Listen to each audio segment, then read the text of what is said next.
In a future filled with incredible scientific advancements, a device has been created that can split a person's brain into two. This means that everyone now has two versions of themselves, one solely focused on work and the other interacting with the world around them. Our story begins with Haley, a young woman who finds herself in a strange and confusing situation. Haley wakes up in an unknown room and hears a mysterious voice telling her that she's been chosen for a job and must follow instructions carefully. Confused and scared, Haley tries to escape, but the doors are locked. She has no memory of who she is or how she got there. Just as Haley is filled with questions, the door opens and someone enters. Haley is now even more curious and worried about what is happening. Stay tuned as we continue to unfold the mysteries of Haley's journey in this intriguing future world. Here now we meet our main character named Mark, who was deeply saddened by the loss of his wife, and he couldn't stop crying in his car outside his office. Even though it was difficult, he gathered the strength to compose himself and entered his large corporate company, Lumen International, which was on its way to becoming the most successful business of that time. As part of his daily routine, Mark changed his clothes and shoes before entering the company premises, presenting a different look for his work life. Prior to accessing the underground office, a guard meticulously checked to ensure he wasn't carrying any unauthorized items. An intriguing aspect occurred when Mark entered the elevator. A program activated within his brain, leading to a noticeable change in his behavior. By the time he exited, his demeanor had transformed. Mark usually worked with a small team of 4 people, selecting and saving specific numbers. But today was different. Only 2 of his teammates, Dylan and John, showed up. Their group's manager, Milchik, took Mark to meet Harmony, the head of their department, who oversaw their entire division. Harmony shared some sad news with Mark. Their 4th team member, Pete, wouldn't be working with them anymore. Mark was very upset because Pete was his best friend in the office, and now he was leaving too. However, with Pete's departure, Mark received a promotion to team leader, taking on the responsibilities that Pete used to have. Mark felt a mix of emotions, sadness about Pete leaving, but also determination to do well in his new role. Milchik took Mark to a room where they would choose a new team member to replace their 4th teammate. Unbeknownst to them, the candidate waiting there was Haley, the confused young woman we met at the start of the story. Mark entered the room and began explaining to Haley why she couldn't remember who she was. He told her that companies understood that people struggled to focus on work due to personal issues, so they invented the severance chip, a way to separate work and personal lives. Haley was shown a video of herself explaining that she chose to work for this company and have a chip implanted in her brain. The chip would divide her brain into 2 parts, creating 2 separate realities. In one reality, she would come to the office and not remember anything from her personal life. In the other reality, when she left the office, she wouldn't remember anything about her time at work. This explained Mark's transformation when he entered the office and stepped out of the elevator. His office memory was activated, causing him to forget about his life outside work. Similarly, when he left the office at 5 p.m., his home reality took over, erasing all memories of his day at work. The severance chip allowed for extreme focus on the task at hand, but it came at the cost of a divided self, with personal and work lives existing independently of each other. Haley's outer self had agreed to the chip being placed in her brain because she wanted to work for the company, which is why she couldn't remember anything from her personal life. When Haley learned about this, she became angry and hit Mark with a telephone before trying to escape. Mark told her that according to company rules, she would have 3 chances to leave. As Haley rode the elevator up, it was up to her outer self to decide if she wanted to continue working for the company. However, as predicted, when Haley reached the exit, her outer self, influenced by the chip, compelled her to return to her job. She couldn't go against the programming that made her want to work for the company. At 5 o'clock in the morning, Mark left the office with no recollection of the day's events. It was as if his office day had never happened. On his way home, he almost collided with Haley, but neither of them recognized the other as a coworker. Mark then found a voucher in his car, explaining that he had been injured while working for the company and was being compensated with a restaurant voucher. Mark lived alone after his wife's passing, and his pregnant sister, Kevin, often visited him to ensure he didn't feel lonely. She understood that Mark struggled to move on from his wife's death, which is why he joined the company, hoping that the distinct office reality would provide temporary relief from his grief. Kevin took her brother to social gatherings to help him find solace and distract him from his painful memories. Mark and his sister Devin attended a party at Devin's house, where they socialized with other guests and enjoyed the festivities. Mark stayed the night, and when he woke up to get a drink of water, he noticed a mysterious man secretly observing him. Mark didn't give it much thought at the time. The The next morning, Mark decided to use the company voucher to treat himself to a meal at a nice restaurant. Interestingly, the same man from the night before approached Mark and revealed that he was, in fact, Mark's best friend from the office. Pete explained that he had left the job that very day, but due to the severance chip, Mark didn't recognize him in this reality. Pete shared that he had failed the severance chip procedure, and as a result, he now remembered everything that occurred during his time at the company. He gave Mark his address card and asked him to meet later,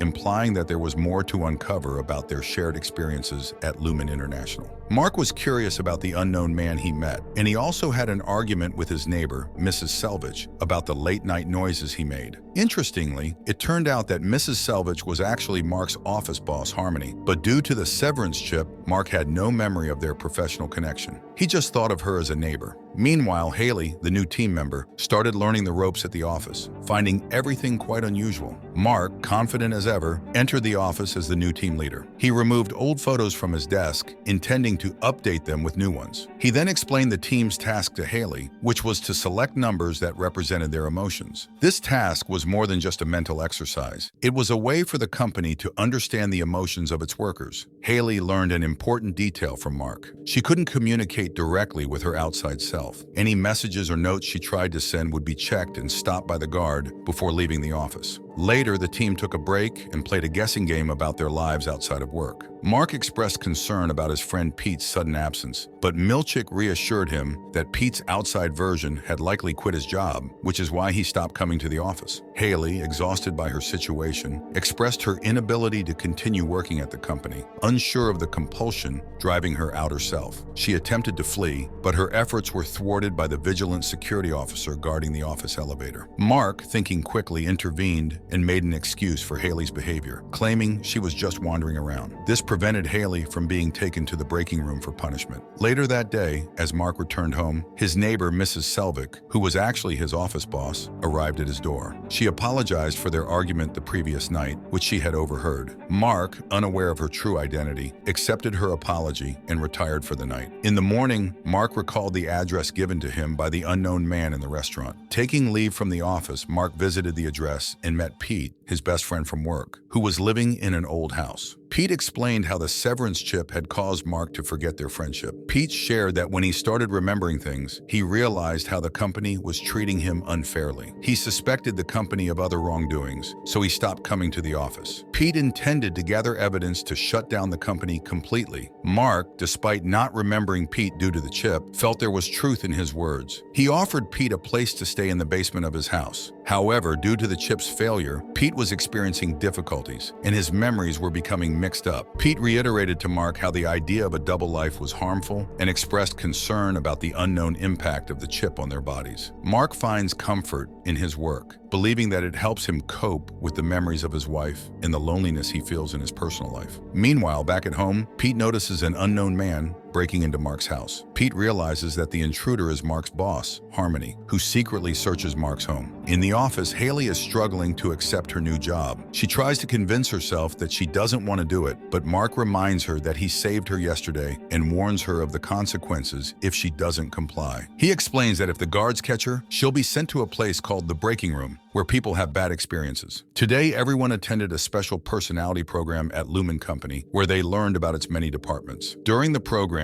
Haley tried to escape again. This time, Mark couldn't save her from the security officer. Haley was sent to the breaking room to write an apology letter thousands of times as punishment. Meanwhile, Mark was replacing old photos with new team photos and discovered that his old friend Pete had hidden a map behind the old photos. The map showed the location of the control room where memories are changed. As Pete's health deteriorated, he collapsed in a store, and despite the swift response of the ambulance, he was pronounced dead upon their arrival. Mark, upon receiving this news, rushed to house and began frantically erasing all evidence of Pete's residence in his basement, fearing the consequences of their secret arrangement being exposed. However, in his haste, Mark inadvertently left behind Pete's mobile phone, which soon began ringing with calls from an unknown number. The following day, Bert, an employee from another department, extended an invitation to Irving to visit his office, to which Irving agreed. Meanwhile, Haley returned from the breaking room, visibly distraught after spending the entire day there. Mark admonished her, emphasizing the importance of not attempting to escape again. Haley, having discovered the map crafted by Pete, voiced her discontent with their current situation, questioning the purpose of their existence as just a machine. She pointed out that their eyes only opened at 10 a.m. for work, and they had no recollection of their lives outside the office. So what is the point of doing so much work?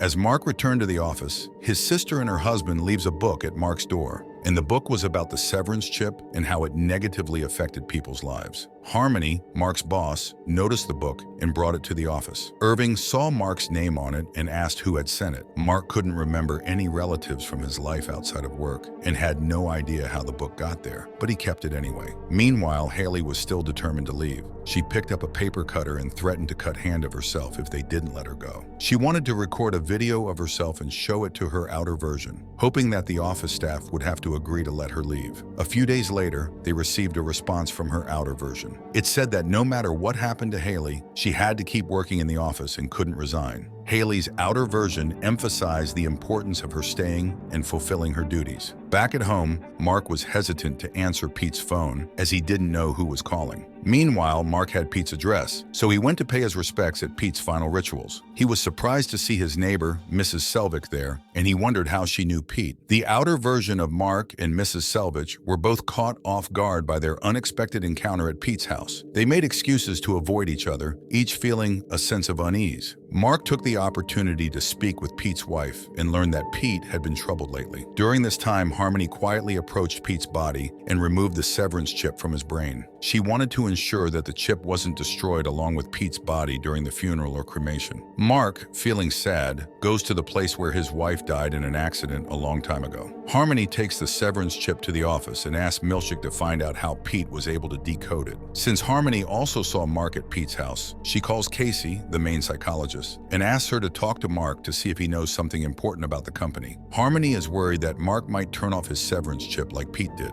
Meanwhile, Mark starts reading a book in secret in the office bathroom. He goes to see Casey for a psychology session, as he has been told to do so. Harmony watches Mark through the camera, keeping an eye on him. Haley was still angry and upset after work. She got into the elevator with a rope, planning to end her life. She couldn't understand why her outer version felt compelled to continue working. Luckily, Mark was also in the elevator and saved Haley just in time. The next morning, Mark asked about Haley as soon as he got to the office. Harmony told him that Haley was safe but needed some rest before coming back to work. Harmony gave the severance chip to the security officer and told him that Pete had hacked it and combined both versions. The officer warned Harmony that if the company directors found out, they would remove her from her position. Harmony asked him to keep it a secret. Meanwhile, Mark was secretly reading a book, and he realized that their lives at Lumen International were like being in prison since they didn't know anything about their lives outside of work. Mark received a call informing him that his sister was about to give birth, so he rushed to be with his family. During this visit, his sister and her husband inquired about the book they had left for him, asking if he had read it. Mark was taken aback as he had never come across such a book, and this prompted him to question if he had made a mistake by getting the severance chip implanted. The following day, Casey, the chief psychologist, announced to the entire office that Haley would be returning to work and that she would be taking care of everyone. Mark eventually caught up with Haley after several days apart and inquired about her health. As they wandered around, Casey directed them back to their department. Together, the four of them resolved to explore the rest of the office building to uncover the true nature of the company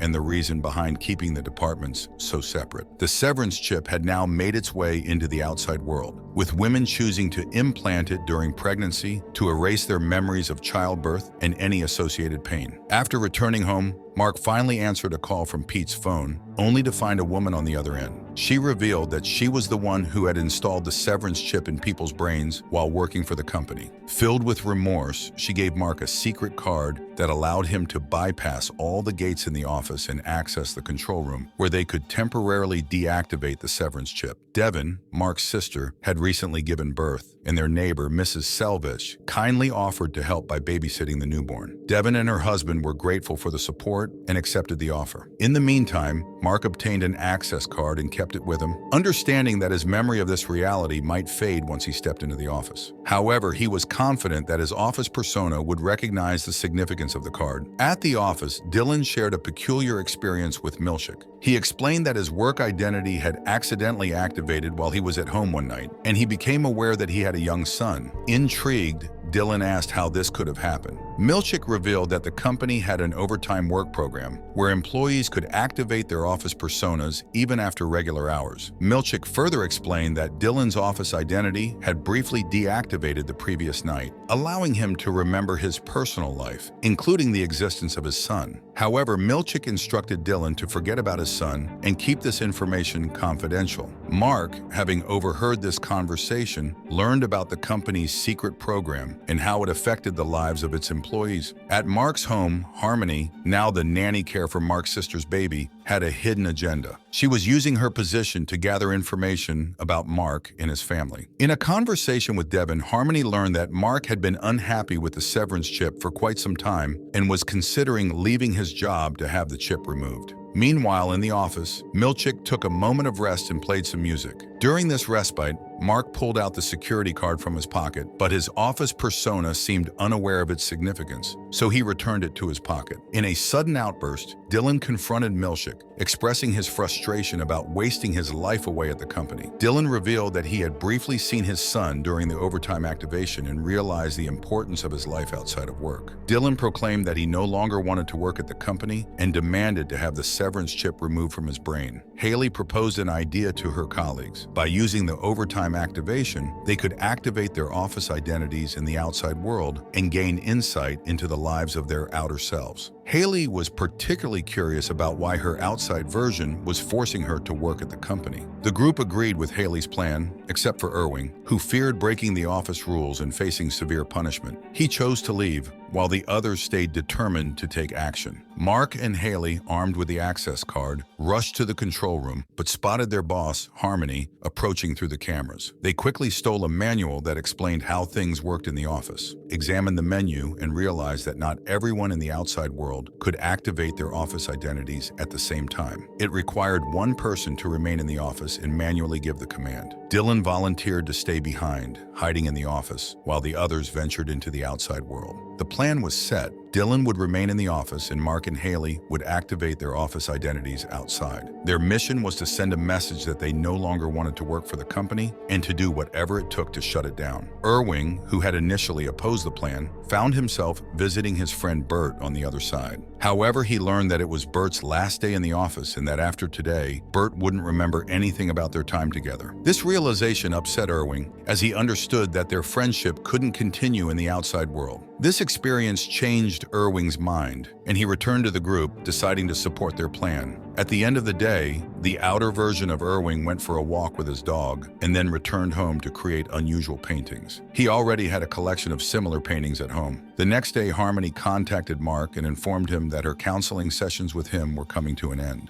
Mark met with Mrs. Casey, his therapist, and learned that it was her last day in the office before being transferred to another branch of the Lumen Company. Meanwhile, the group devised a plan to execute their scheme during Dylan's upcoming birthday party. On the other side, the board members discovered that Pete had reactivated his severance chip, and they also learned about Haley's suicide attempt in the elevator. As a result, Harmony was suspended from her position as the company head. Utilizing his access card, Mark initiated the process of sending his friends out one by one, and eventually, he exited as well. Dylan played a crucial role by distracting Milchick, and he invaded the control room and will activate the office identities of the 3 members who had gone outside. This activation will enable them to remain in the outside world and experience life beyond the confines of the office. Harmony, upset and angry after being suspended by the company, despite her years of loyalty, found herself in tears. Meanwhile, Mark, her neighbor in the outside world, and the nanny of his sister's baby, invited her to a party that evening. Despite Harmony's initial reluctance due to her suspension, she decided to attend. In the meantime, Dylan, with Mark's access card, had made his way to the control room and locked himself inside. Dylan began the process of activating the office identities of the three friends who were currently in the outside world. Within a short time, he successfully initiated the overtime process, ensuring that their office personas would be activated. This activation would allow them to experience life beyond the office. The three friends, Mark, Irving, and Haley,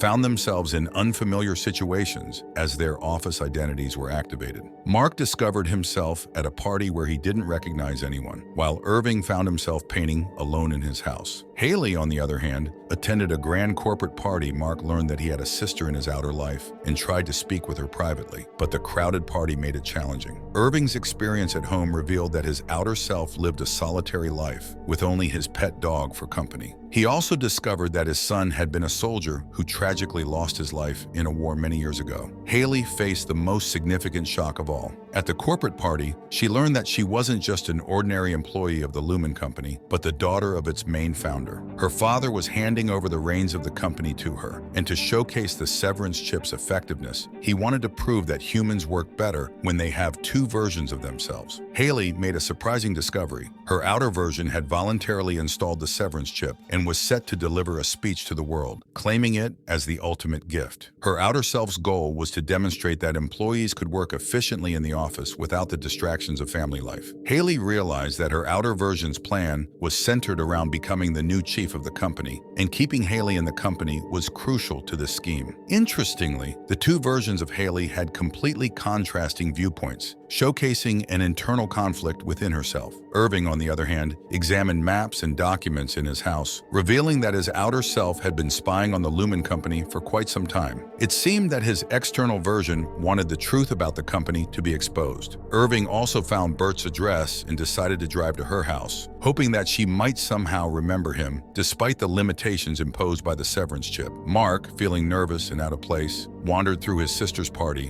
where everything and everyone was unfamiliar to him. He didn't recognize anyone except for his boss, Harmony, whom he addressed as Mrs. Harmony. However, Mark's use of his real name prompted Harmony to realize that she was interacting with Mark's office identity rather than the outer Mark, who knew her as Mrs. Selvig. Mark pulled his sister Devin aside and confided in her, explaining that he was not the real Mark, but his office persona, experiencing the outside world for the first time. Mark pleaded with Devin to convey a message to his outer self, that the severance chip should be removed as the two versions were unnecessary. Devin agreed to try to make Mark's outer identity understand, but she also shared that the real Mark lived with the chip because he hadn't forgotten the death of his wife, which was why he worked for the company. Despite the challenges, Devin promised to attempt to convey Mark's message to his outer self. Mark's curiosity led him to ask Devin about the presence of their office boss, Harmony, at their house party. Devin, realizing the situation, explained that it was their neighbor, Mrs. Selvig, who babysat Devin's baby. Concerned for the baby's safety, they quickly searched for Harmony and the child, but couldn't find them. Their car was also missing, raising their worries. Fortunately, they eventually located Devin's baby, but Harmony had taken the car and was on her way to the Lumen Company to expose Dylan's actions and reclaim her position. Harmony contacted Milkick, who was still in the office, and instructed him to go to the control room and stop Dylan from activating the identities. She was determined to regain her authority and expose the group's plan, even if it meant endangering their well-being. Harmony, concerned about potential disruptions, decided to attend Haley's party to keep an eye on Haley's office version. Haley, on the other hand, wandered around, confused about her next steps. She faced a crucial decision as her press conference approached, where her outer version was expected to promote the severance chip to a global audience, encouraging people to adopt it. Haley's father added to the pressure by reminding her to prepare for the upcoming meeting. Meanwhile, in the office, Dylan had locked himself in the control room, and Milchick desperately tried to convince him to deactivate the external identities of the three friends. Milchick emphasized the urgency of the situation, warning that their plan could be ruined if they didn't act quickly.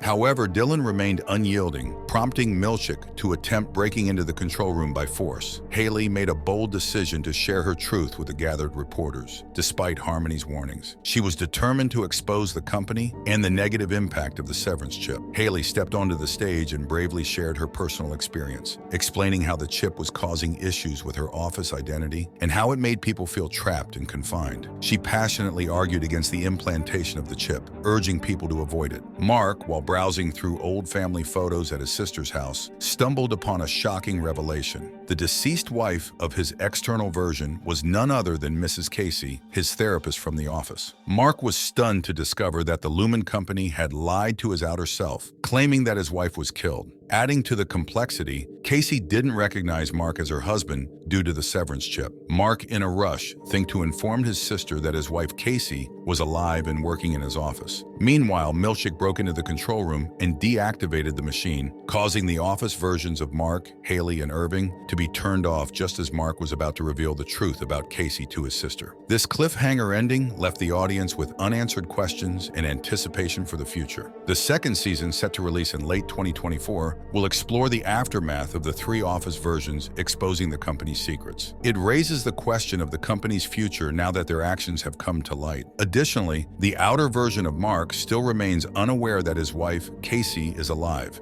as this knowledge was held by his office persona. Will Mark be able to learn the truth about his wife's survival? More will be explored in the upcoming season. Thanks for tuning in, guys.